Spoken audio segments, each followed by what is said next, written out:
ആദരണീയനായ അധ്യക്ഷൻ ശ്രീ ബഷീർ അലി ശിഹാബ് തങ്ങൾ, മറ്റ് ബഹുമാന്യരായ പ്രഭാഷകരെ, സദസ്സിലെ പ്രിയപ്പെട്ട സുഹൃത്തുക്കളെ,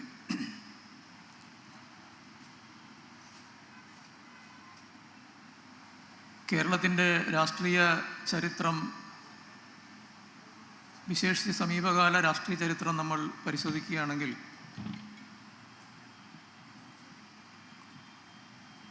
അതിൽ ജാജ്വല്യമാനമായ ഒരു വ്യക്തിത്വത്തിനുടമയായിരുന്നു ശിഹാബ് തങ്ങൾ എന്നുള്ള കാര്യത്തിൽ ആർക്കും സംശയമുണ്ടാവില്ല. രണ്ട് രീതിയിലാണ് അദ്ദേഹത്തിൻ്റെ സംഭാവന കേരള രാഷ്ട്രീയം അനുസ്മരിക്കേണ്ടത്. ഒന്ന്, അദ്ദേഹം കേരള രാഷ്ട്രീയത്തിലെ ഒരു ആത്മീയ ശക്തിയായിരുന്നു. ആത്മീയ ശക്തി എന്ന് പറയുമ്പോൾ അദ്ദേഹത്തിൻ്റെ തെളിമയാർന്ന ജീവിതത്തിലൂടെ, അദ്ദേഹത്തിൻ്റെ ധാർമ്മിക മൂല്യങ്ങളിൽ അധിഷ്ഠിതമായ രാഷ്ട്രീയ ചര്യകളിലൂടെ കേരളത്തിന് ആവശ്യമായിരുന്ന കേരള രാഷ്ട്രീയത്തിന് ആവശ്യമായിരുന്ന ഒരു ചൈതന്യം, ആ ആത്മീയ ശക്തി പകർന്നു നൽകി നിലകൊണ്ടിരുന്ന ഒരു വ്യക്തിത്വമായിരുന്നു അദ്ദേഹം. രണ്ടാമതായി, അദ്ദേഹം കേരളത്തിൻ്റെ മാത്രമല്ല, ഒരുപക്ഷെ ഇന്ത്യയുടെ തന്നെ ഒരു രാഷ്ട്രീയ ഗുരുവായിരുന്നു. കാരണം ഏറ്റവും സ്ഫോടനാത്മകമായ സന്ദർഭങ്ങളിൽ പോലും രാഷ്ട്രീയം എങ്ങനെ കൈകാര്യം ചെയ്യണമെന്ന് നമ്മെ നിരന്തരം പഠിപ്പിച്ചു പോന്ന ഒരു സന്ദർഭത്തിൽ മാത്രമുള്ളതല്ല, നിരവധി സന്ദർഭങ്ങൾ എടുത്ത് ഉദാഹരിക്കാൻ ഉണ്ടാവും കേരള രാഷ്ട്രീയ ചരിത്രത്തിൽ അദ്ദേഹത്തിൻ്റെ നിലപാടുകളുടേതായിട്ടുള്ള. അത്തരത്തിൽ സ്വന്തം നിലപാടുകൾ കൊണ്ട്, സ്വന്തം രാഷ്ട്രീയ ജീവിതം കൊണ്ട് കേരളത്തിൻ്റെ രാഷ്ട്രീയ ഗുരുവായി മാറിയ ഒരു വ്യക്തിത്വമാണ് ശിഹാബ് അലി തങ്ങൾ. അദ്ദേഹത്തിൻ്റെ 16-ാം ഓർമ്മ ദിനവുമായി ബന്ധപ്പെട്ട് ഇത്തരത്തിൽ വളരെ പ്രധാനപ്പെട്ട ഒരു സംവാദം സംഘടിപ്പിക്കാൻ തീരുമാനിച്ചതിന് ഈ പഠന ഗവേഷണ കേന്ദ്രത്തെ ഞാൻ ആദ്യമായി അഭിനന്ദിക്കുകയാണ്. കാരണം ഒരു വെളിച്ചം നമ്മുടെ കൂടെ ഉണ്ടെങ്കിൽ നമ്മുടെ ഏറ്റവും പ്രധാനപ്പെട്ട ഉത്തരവാദിത്വം ആ വെളിച്ചം കെടാതെ സൂക്ഷിക്കുക എന്നുള്ളതാണ്. അത്തരത്തിൽ കേരളവും കേരള രാഷ്ട്രീയവും കേരളത്തിലെ പൊതുസമൂഹവും കെടാതെ സൂക്ഷിക്കേണ്ട ഒരു വെളിച്ചമാണ് യഥാർത്ഥത്തിൽ ശിഹാബ് അലി തങ്ങളുടേത് എന്നുള്ളത് കൊണ്ട് തന്നെ ഇത്തരം അനുസ്മരണങ്ങൾ അനുപേക്ഷണീയമാണ്.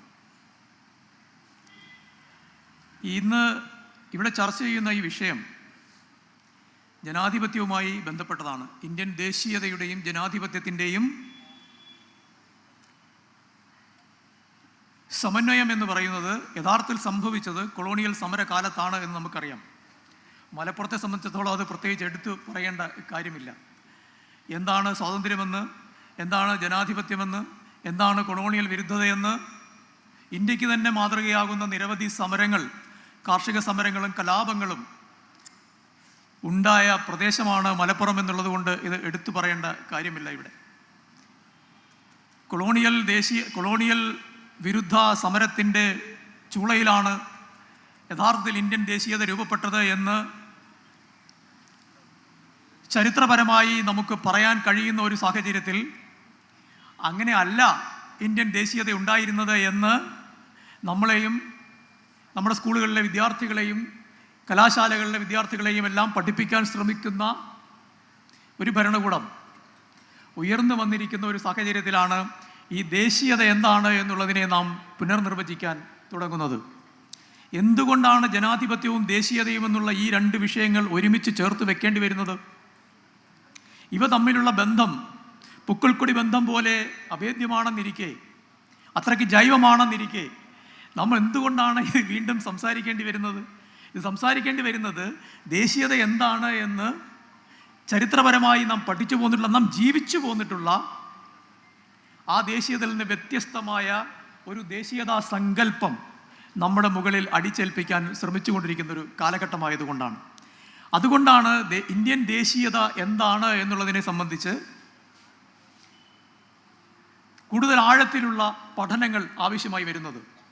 ഇന്ത്യൻ ദേശീയത എന്ന് പറയുന്നത് മതാധിഷ്ഠിതമായ ഒരു ദേശീയതയാണ് എന്ന്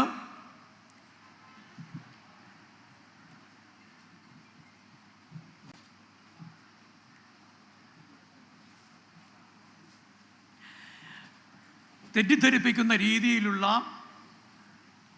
നിലപാടുകൾ ഇന്ത്യൻ ഭരണകൂടം കൈക്കൊള്ളുന്നു എന്നുള്ളത് ഒരു ചരിത്രാവസ്ഥയായി, ഒരു വർത്തമാനകാല ജീവിതാവസ്ഥയായി നമ്മുടെ മുന്നിൽ നിൽക്കുകയാണ്. ഇതിന് പല തലങ്ങളുണ്ട്. ഇന്ത്യ എന്ന് പറയുന്നത് ഒരു റിപ്പബ്ലിക്കാണ്. എന്തുകൊണ്ടാണ് ഇന്ത്യ ഒരു റിപ്പബ്ലിക്കായിരിക്കുന്നത് എന്ന് നമ്മൾ ആലോചിക്കേണ്ടതുണ്ട്. ജനാധിപത്യവും റിപ്പബ്ലിക്കനിസവും തമ്മിൽ ചില ബന്ധങ്ങളുണ്ട്, ചില വൈജാത്യങ്ങളുണ്ട്. ജനാധിപത്യം മാത്രമാണെങ്കിൽ എന്താണ് സംഭവിക്കുക? റിപ്പബ്ലിക്കനിസം അതിൻ്റെ കൂടെ ചേർന്നില്ലെങ്കിൽ എന്താണ് സംഭവിക്കുക എന്നുള്ളത് ആഴത്തിൽ പരിശോധിക്കേണ്ട ഒരു കാര്യമാണ്. എന്തുകൊണ്ടാണ് ഇന്ത്യക്ക് ഒരു ഭരണഘടനയുള്ളത്? എന്തുകൊണ്ടാണ് ആ ഭരണഘടന പരിഷ്കരിക്കണമെങ്കിൽ, അതിൽ ഭേദഗതികൾ വരുത്തണമെങ്കിൽ 2/3 ഭൂരിപക്ഷം വേണമെന്ന് അതിൽ എഴുതി വച്ചിരിക്കുന്നത്?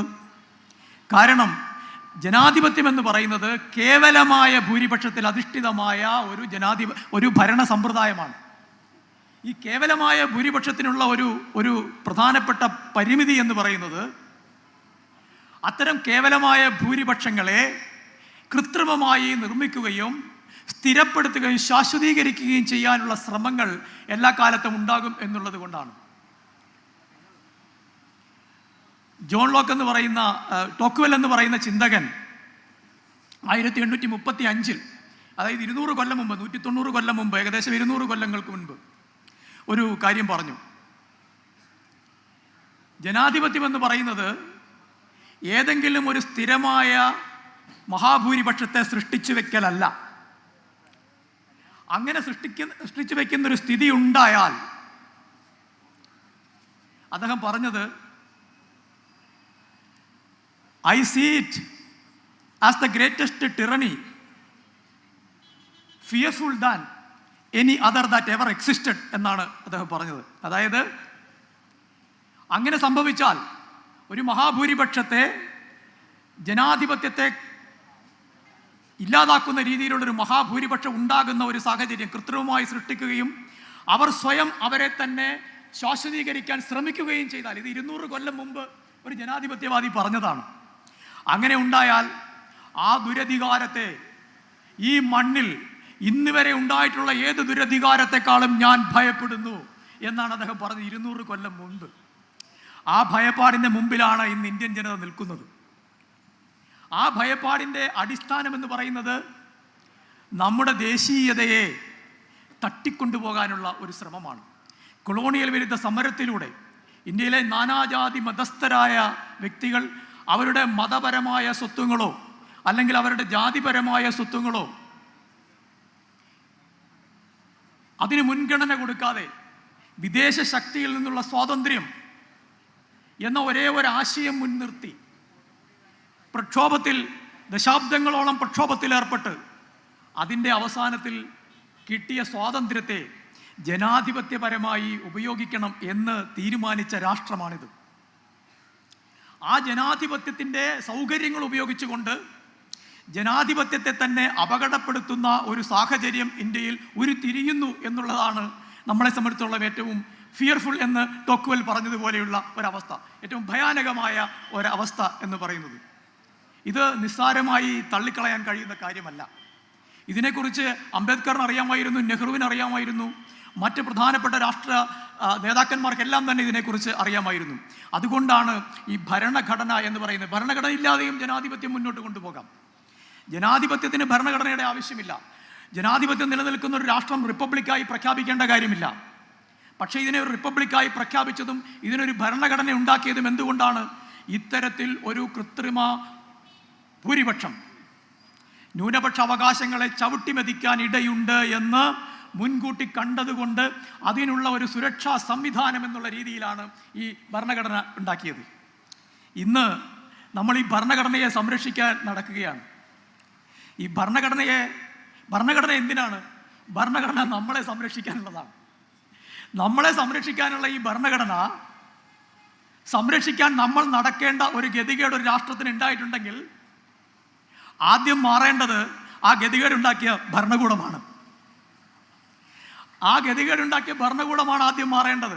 അല്ലെങ്കിൽ ഈ ഭരണഘടന നമ്മളെ സംരക്ഷിക്കാനുള്ളതാണ്. ഇപ്പം നമ്മൾ എന്തിനാണ് ഇറങ്ങി പുറപ്പെട്ടിട്ടുള്ളത്? നമ്മുടെ സമരങ്ങൾ എന്തിനാണ്? നമ്മുടെ സമരങ്ങൾ ഇന്ത്യയിൽ അടിസ്ഥാനപരമായി ഈ ഭരണഘടനയെ സംരക്ഷിക്കാനാണ്. ഭരണഘടനയെ അതിൻ്റെ അന്തസ്സത്തെ നശിപ്പിക്കുന്നതിൽ നിന്ന് സംരക്ഷിക്കാനാണ്.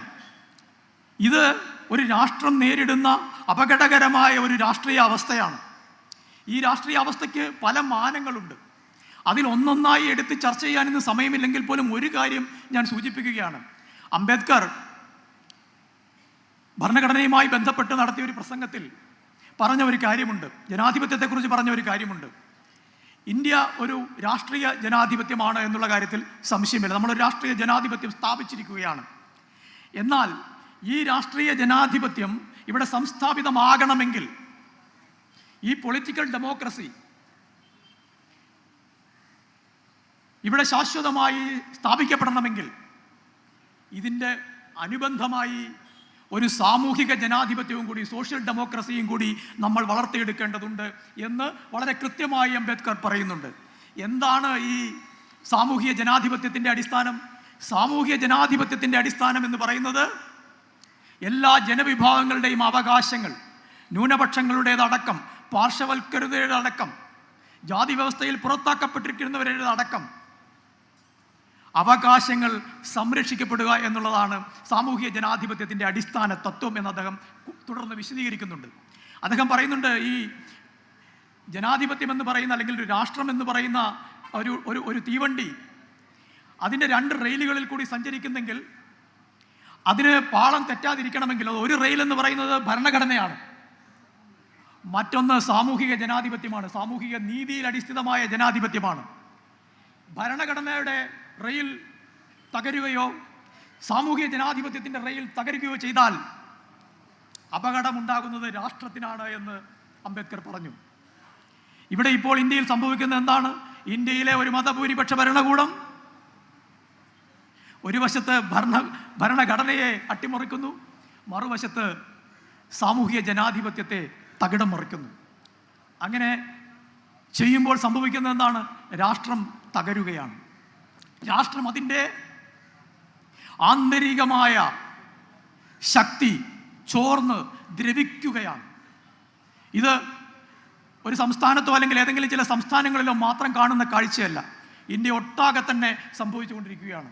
വിദ്യാഭ്യാസ മേഖലയിലെ കാര്യമാണ് എനിക്ക് ഏറ്റവും അടുത്ത് പരിചയമുള്ളത്. ഞാനൊരു അധ്യാപകനാണ് എന്നുള്ളത് കൊണ്ട് ആ ഒരു കാര്യം ഞാൻ സൂചിപ്പിക്കാൻ ആഗ്രഹിക്കുകയാണ്.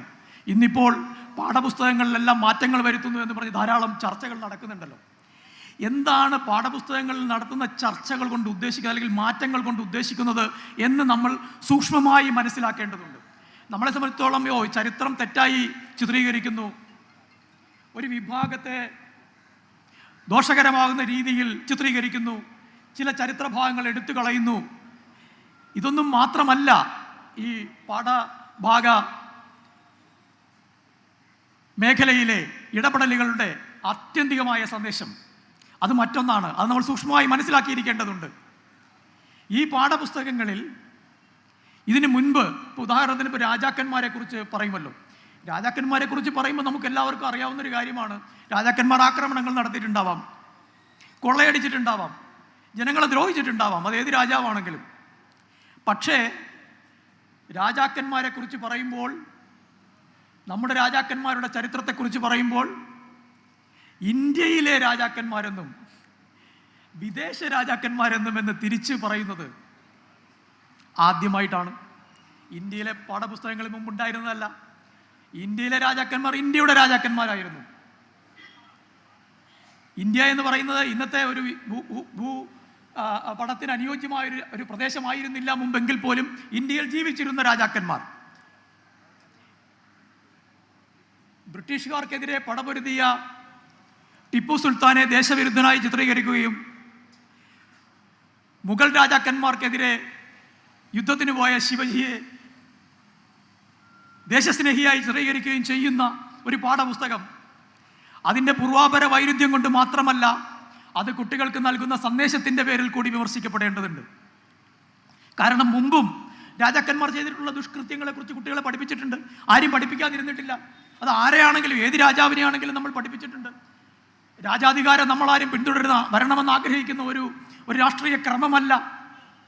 പക്ഷേ അന്ന് പഠിപ്പിച്ചിരുന്ന രീതി എന്താണ്?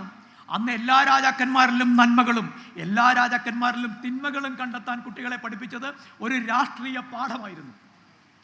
ആ രാഷ്ട്രീയ പാഠത്തിന് ഇപ്പോൾ വ്യതിയാനം വന്നിരിക്കുന്നു. ഒരു വിഭാഗം രാജാക്കന്മാരെ മതത്തിൻ്റെ അടിസ്ഥാനത്തിൽ നീചന്മാരായി ചിത്രീകരിക്കുകയും ഒരു വിഭാഗം രാജാക്കന്മാരെ മതത്തിൻ്റെ അടിസ്ഥാനത്തിൽ മഹത്തുക്കളായി ചിത്രീകരിക്കുകയും ചെയ്യുന്ന ഒരു പാഠപുസ്തക സമ്പ്രദായം എന്തിനുള്ളതാണ്?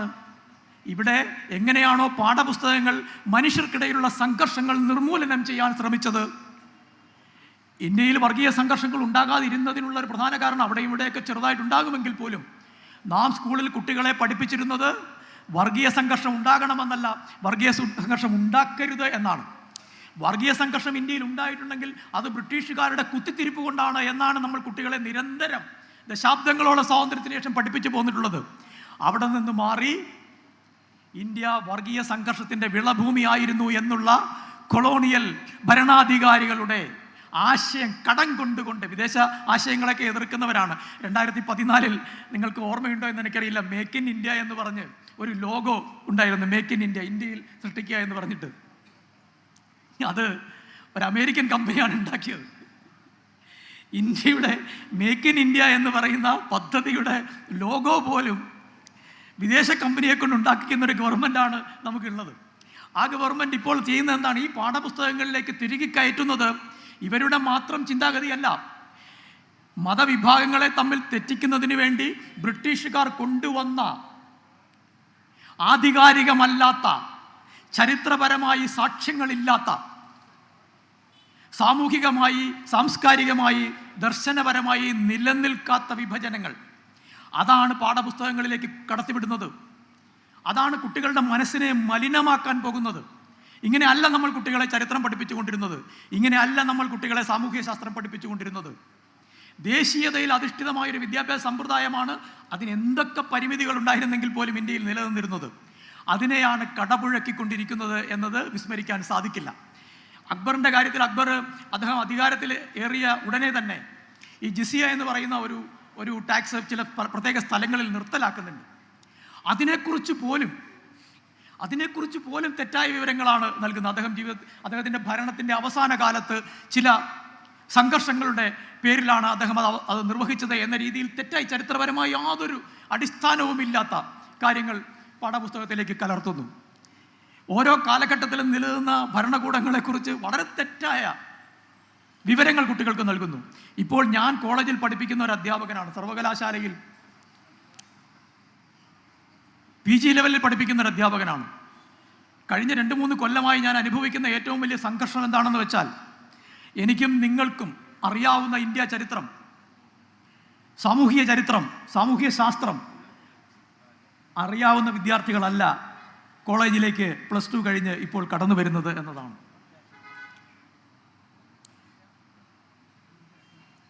കുട്ടിക്കാലത്ത് മുതലേ പിടിച്ച പ്രധാനമന്ത്രിയുടെ ചരിത്രവും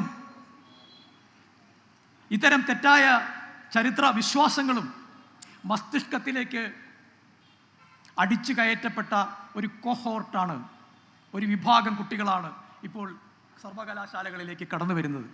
അവരെ പഠിപ്പിക്കാൻ എളുപ്പമല്ല. അവർക്ക് ഗാന്ധിയെക്കുറിച്ച് അറിയില്ല, അവർക്ക് നെഹ്റുവിനെ കുറിച്ച് അറിയില്ല, അവർക്കറിയാവുന്ന ആളുകളുടെ പേരുകൾ ഞാൻ പറയുന്നില്ല, നിങ്ങൾക്കെല്ലാം അറിയാം. പാഠപുസ്തകങ്ങളിൽ അത്തരം പേരുകൾ മാത്രമേ ഇപ്പോഴുള്ളൂ. അവരാണ് ദേശീയ നേതാക്കൾ, അവരാണ് നമുക്ക് സ്വാതന്ത്ര്യം നേടിത്തന്നത് എന്ന രീതിയിൽ പഠിപ്പിച്ചു വന്നിരിക്കുന്നത്. കാരണം കുട്ടിക്കാലത്ത് പഠിക്കുന്നതാണ് നമ്മുടെ മനസ്സിൽ ഉണ്ടാവുക. എനിക്കിപ്പോഴും ഓർമ്മയുണ്ട്, ഞാൻ കഴിഞ്ഞൊരു ദിവസം ഒരു പ്രഭാഷണത്തിൽ പറഞ്ഞൊരു കാര്യമാണ്. ഞാൻ 3ാം ക്ലാസ്സിൽ പഠിക്കുമ്പോൾ ലെനിനെ കുറിച്ചൊരു പാഠം ഉണ്ടായിരുന്നു. ലെനിനെ കുറിച്ചുള്ള പാഠം വളരെ നിഷ്കളങ്കമായ ഒരു പാഠമാണ്. അത് കുട്ടികളെ സംബന്ധിച്ചോളം വളരെ ആഹ്ലാദകരമായ ഒരു അനുഭവമായിരിക്കും അത് നോക്കുന്നത്. കാരണം ലെനിനെ കാണാനായിട്ടൊരു കർഷകൻ വരുന്നു. അപ്പോൾ ലെനിനെ കാണാനായിട്ട് ഈ കർഷകൻ വരുമ്പോൾ ആ കർഷകനെ അകത്തേക്ക് വിളിക്കുന്നു. അപ്പോൾ ലെനിൻ ഭക്ഷണം കഴിച്ചുകൊണ്ടിരിക്കുകയാണ്. വളരെ തിരക്കുള്ളതിനിടയിലാണ് ഇതിനിടെ കാണാൻ പറ്റുള്ളൂ. അപ്പോൾ വെണ്ണ തേക്കാത്ത പരുപരുത്ത റൊട്ടിയാണ് അദ്ദേഹം കഴിക്കുന്നത്. റഷ്യൻ വിപ്ലവത്തിന് ശേഷം ഉണ്ടായിട്ടുള്ള സാമ്പത്തിക പരിമിതികളുടെ സന്ദർഭമാണെന്നാണ് പറയുന്നത്. അപ്പോൾ ഈ കർഷകൻ ചോദിക്കുന്നത്, താങ്കൾ എങ്ങനെയാണ് ഇത് വെണ്ണയില്ലാതെ കഴിക്കുക എന്ന് ചോദിച്ചപ്പോൾ, ഇത് നടന്ന കഥയാണോ അല്ലയോ എന്നുള്ളതല്ല ഇതിനകത്തെ പ്രധാനം. നമ്മൾ കുട്ടികളോട് എന്ത് പറയുന്നു എന്നുള്ളതാണ്. ഒരു രാഷ്ട്രീയ നേതാവ്, ഒരു രാഷ്ട്ര തലവൻ എന്തായിരിക്കണം, ആരായിരിക്കണം എന്നുള്ളതിനെക്കുറിച്ചുള്ള സന്ദേശമാണ് ഈ ചെറിയ പാഠം നൽകുന്നത്. അപ്പം അദ്ദേഹം ആ കർഷകനോട് പറയുകയാണ്, റഷ്യയിലെ ഇന്നത്തെ സാമ്പത്തിക അവസ്ഥ വെച്ച് അതിൻ്റെ പ്രധാനമന്ത്രിക്ക് വെണ്ണ പുരട്ടിയ റൊട്ടി കഴിക്കാനുള്ള സ്ഥിതിയില്ല എന്നാണ് അദ്ദേഹം പറയുന്നത്. അപ്പോൾ ഈ ബാഗിൽ നിന്നൊരു കഷ്ണം വെണ്ണയെടുത്ത് ഈ കർഷകൻ കൊടുക്കുകയാണ്. ഞങ്ങളുടെ നാട്ടിൽ എന്തായാലും വെണ്ണ കിട്ടാനുണ്ട്, താങ്കൾ ഇത് കഴിച്ചോളൂ എന്ന് പറയും. അതെനിക്ക് വളരെ സന്തോഷമാണ്. ഇത്രയേ ഉള്ളൂ, ചെറിയൊരു പാഠമാണ്. ഈ ഒരു പാഠം പഠിപ്പിക്കുന്നതും സംഘർഷാത്മകമായി ഇന്ത്യ ചരിത്രത്തെ തെറ്റായി വ്യാഖ്യാനിക്കുന്ന, വെറുപ്പിൻ്റെ സന്ദേശം മാത്രം എല്ലാ കാലത്തും പകരാൻ ശ്രമിച്ച, ഒരു നല്ല കാര്യം പോലും ജീവിതത്തിൽ ചെയ്തിട്ടില്ലാത്ത, ഒരു നല്ല കാര്യം പോലും എടുത്തു പറഞ്ഞ് കാണിക്കുവാൻ, പുറം ലോകത്തെ കാണിക്കാൻ ഇല്ലാത്ത വ്യക്തികളുടെ സന്ദേശങ്ങൾ കൊണ്ട് പാഠപുസ്തകങ്ങൾ കുത്തി നിറയ്ക്കുകയാണ്.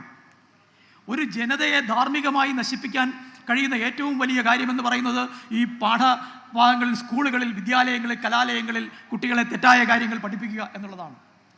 അങ്ങനെ തെറ്റായ കാര്യങ്ങൾ പഠിപ്പിക്കുന്നത് ഒരു വശത്ത് ശക്തമായി തന്നെ നടക്കുമ്പോൾ, ഇതിനെതിരെയുള്ള പ്രക്ഷോഭങ്ങൾ, മറ്റു തരത്തിലുള്ള ജനാധിപത്യ നിഷേധങ്ങൾക്കെതിരെയുള്ള പ്രക്ഷോഭങ്ങൾ ഏത് തരത്തിലുണ്ടായാലും അവയെ നുള്ളിക്കളയാനുള്ള ശ്രമങ്ങൾ ഉണ്ടാകുന്നു. ഇപ്പോൾ തിരിഞ്ഞു നോക്കുമ്പോൾ നിങ്ങൾക്കറിയാം, ആദ്യകാലത്ത് അറസ്റ്റ് ചെയ്യപ്പെട്ടത് ആരാണ്? ആദ്യകാലത്ത് അറസ്റ്റ് ചെയ്യപ്പെട്ടത് മനുഷ്യാവകാശ പ്രവർത്തകരാണ്. സുധാ ഭരദ്വാജ് അടക്കമുള്ള മനുഷ്യാവകാശ പ്രവർത്തകർ ഓരോ കാരണങ്ങൾ പറഞ്ഞ് മനുഷ്യാവകാശ പ്രവർത്തകരെ അറസ്റ്റ് ചെയ്തു. അതിനുശേഷം CAA പോലുള്ള നിയമങ്ങൾ കൊണ്ടുവന്നപ്പോൾ ഉണ്ടായ പ്രക്ഷോഭങ്ങൾ, കർഷക പ്രക്ഷോഭങ്ങൾ, അതിനെയെല്ലാം അടിച്ചമർത്താൻ ശ്രമിച്ചു. അതെല്ലാം പ്രാവർത്തികമാക്കാനായി ശ്രമിക്കുമ്പോൾ ഒരു ശബ്ദവും ഉയരാൻ പാടില്ല എന്ന രീതിയിൽ സാംസ്കാരിക മേഖലയെയും സാമൂഹിക മേഖലയെയും നിരന്തരം സമ്മർദ്ദത്തിൽ ആഴ്ത്തുന്നു. ഇന്ത്യയിൽ ജനാധിപത്യ വിശ്വാസിയായ ഒരാൾക്ക് ഇന്ന് സ്വതന്ത്രമായി സംസാരിക്കാനുള്ള സാഹചര്യമുണ്ടോ എന്ന് ചോദിച്ചാൽ, ഓരോ വ്യക്തിയെ സംബന്ധിച്ചിടത്തോളം അയാൾക്ക് അല്ലെങ്കിൽ അവൾക്ക് എന്നുവരെ എന്നതാണ്.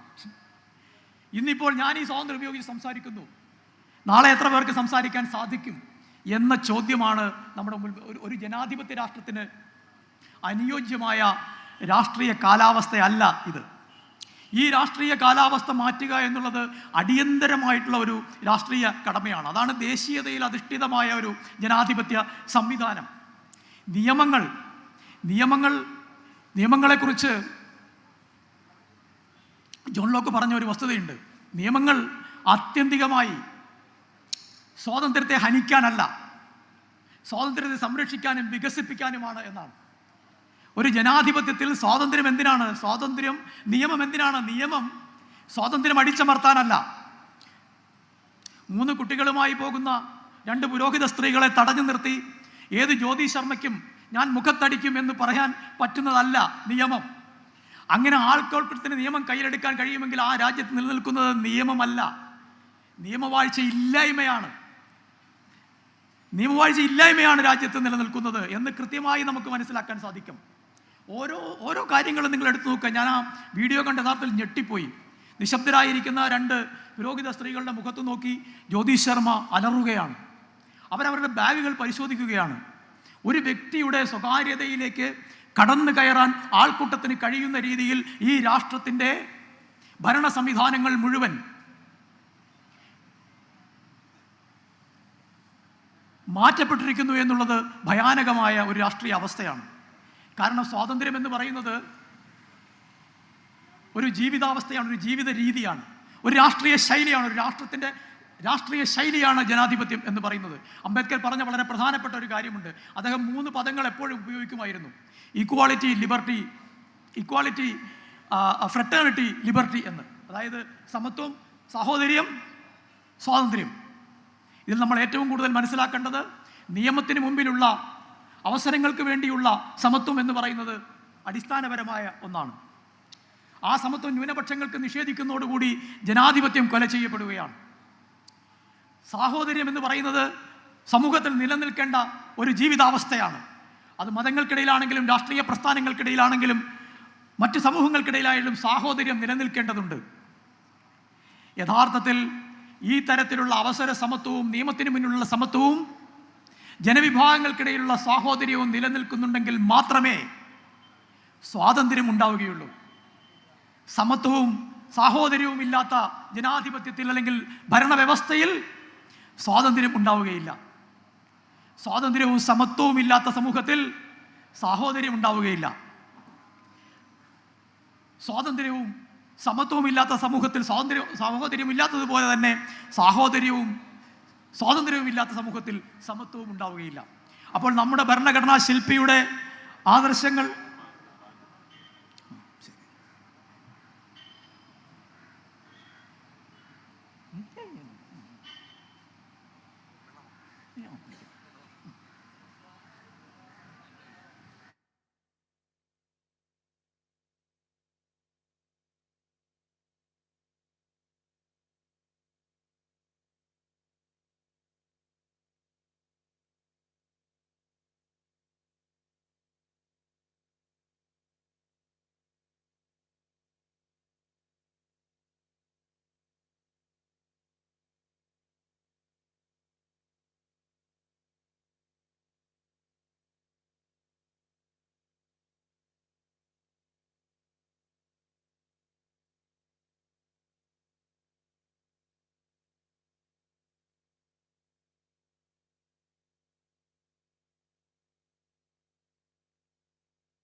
ആ ബാക്കിൽ നിൽക്കുന്ന ആൾക്കാർ, സൈഡിൽ നിൽക്കുന്ന ആൾക്കാർ ദയവായി ഇവിടെ കസാല ഒഴിവൊന്നും വന്നിരിക്കും. ഇവിടെ ആ ബാക്കിൽ നിൽക്കുന്ന ആൾക്കാർ, സൈഡിൽ നിൽക്കുന്ന ആൾക്കാർ ചായ കൂടി കഴിഞ്ഞാൽ പെട്ടെന്ന് ഇവിടെ കസാല ഒഴിവുണ്ട്, അവിടെ നിന്നിരിക്കാൻ അപേക്ഷിക്കുകയാണ്.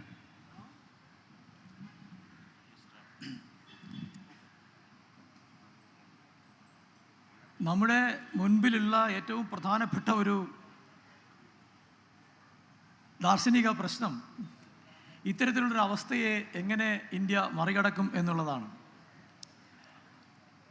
അത് മറികടക്കുന്നതിന് വേണ്ടിയുള്ള സന്നാഹങ്ങളിൽ ഏറ്റവും പ്രധാനപ്പെട്ട ഒന്നാണ് ഇതുപോലെയുള്ള സംവാദങ്ങളെന്ന് ഞാൻ വിശ്വസിക്കുകയാണ്. നമുക്ക് തിരിച്ചു പിടിക്കാൻ ഏറെയുണ്ട്. കാരണം കഴിഞ്ഞ ഒരു ദശാബ്ദ കാലത്തിനുള്ളിൽ ഒരു രാഷ്ട്രത്തിന് നഷ്ടപ്പെട്ടത് എന്തൊക്കെയാണ് എന്ന് ആഴത്തിൽ പരിചിന്തിക്കേണ്ട ഒരവസ്ഥയാണ്. നമുക്ക് യഥാർത്ഥത്തിൽ സ്വാതന്ത്ര്യം അതിൻ്റെ ഏറ്റവും അടിസ്ഥാന സത്തയിൽ നഷ്ടപ്പെട്ടിരിക്കുന്നു. സാഹോദര്യം ഒരു മുദ്രാവാക്യം എന്നുള്ള രീതിയിൽ ഉയർത്താൻ കഴിയാത്ത രീതിയിൽ മനുഷ്യർക്കിടയിൽ വെറുപ്പിൻ്റെ വിത്തുകൾ പാകിയിരിക്കുന്നു.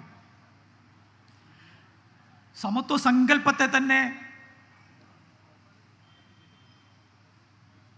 ജാതി വ്യവസ്ഥ പോലെയുള്ള വ്യവസ്ഥകൾ പുനരാനയിച്ചുകൊണ്ട് അട്ടിമറിക്കുന്നു.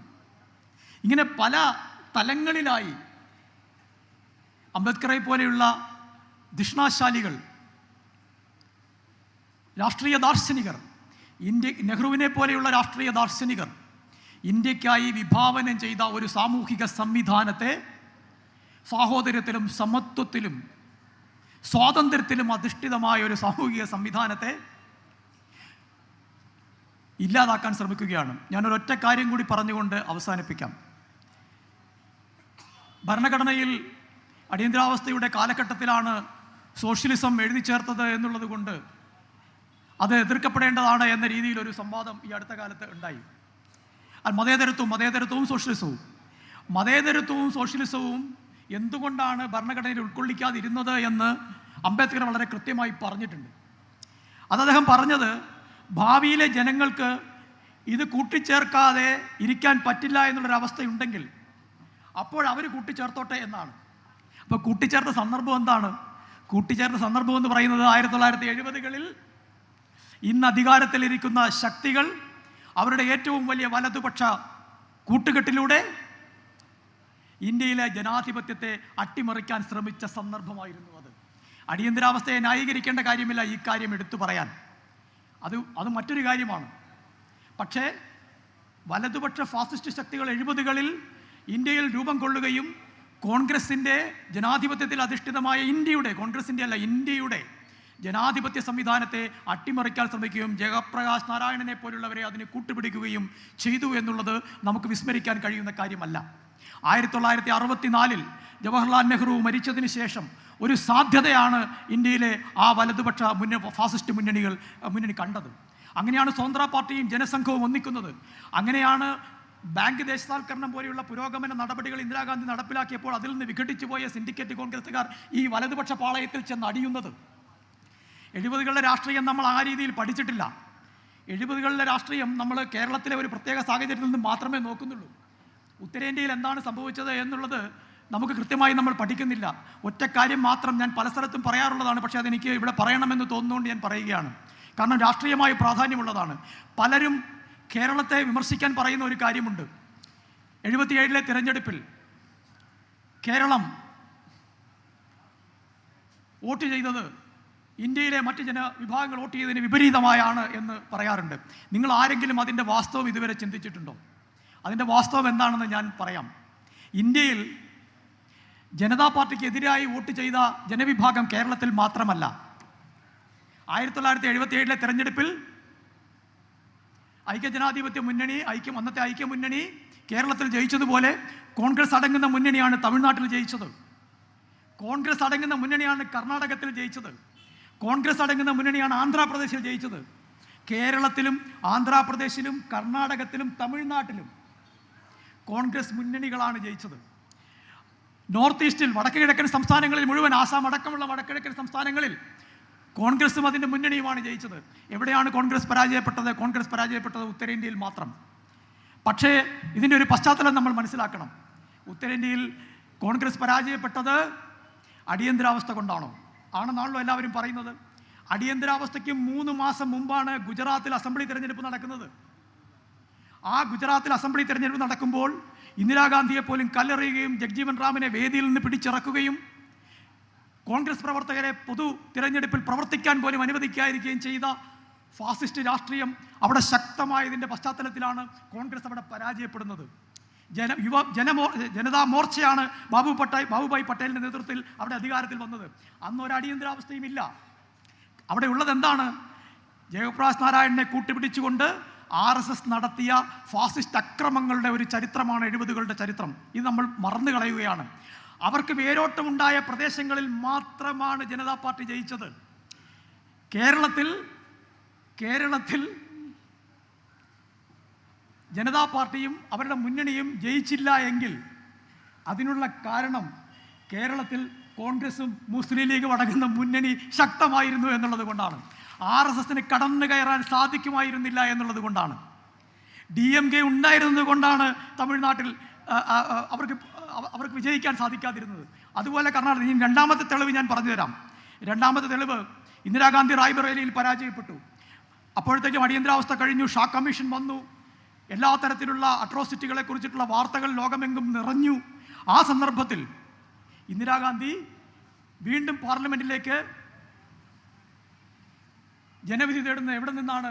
കർണാടകത്തിലെ ചിക്മംഗ്ലൂരിൽ നിന്നാണ്. അടിയന്തരാവസ്ഥയെക്കുറിച്ചുള്ള എല്ലാ കാര്യങ്ങളും ലോകത്തുള്ളവരെല്ലാം അറിഞ്ഞു കഴിഞ്ഞു.